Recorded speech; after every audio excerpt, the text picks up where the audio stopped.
Bangaphezulu kwama200 abesifazana bamashele emahhovisi ase-JSE eSandton namhlanje ekseni. Bafuna ukuthi le nkampani inikeze abantu besifazane izikhundla eziphezulu.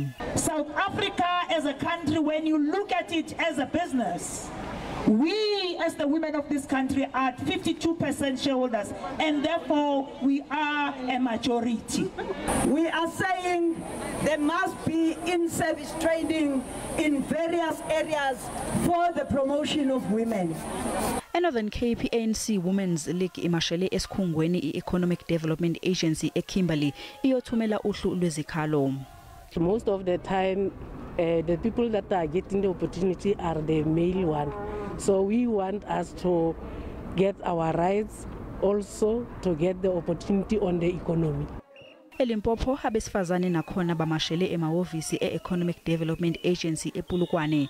Bathi ungahlinzekwa kwabantu besifazane ngamathuba kwezomnotho ikhona okwenza ukuthi zenyuke izigameko zodlame oluyamaniswa nobulili. Empumalanga uhlu lwezikhalo luthunyelwe e-Economic Growth Agency. The aim is to ensure that we cry out unto government, unto MEGA, that women are tired of being paid peanuts. Epitoli inhlangano zomphakathi zifuna ukuthi athweswe icala umuntu ozotholakala eholela abantu besilisa imali engaphezulu kwaleyo etholwa abesifazane. Ungqongqoshe wezabesifazane ulwemukele uhlu lwezikhalo. If we are employed to do the same job, we should get equal pay.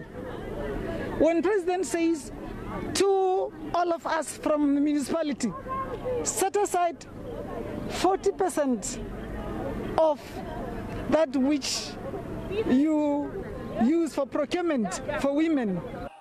Banikeze ungqongqoshe kuze kube unyaka ozayo ithuba lokuthi asungule imigomo ebhekele ezomnotho ezoshintsha igebe elikhona phakathi kwemiholo yabantu besilisa neyabantu besifazane.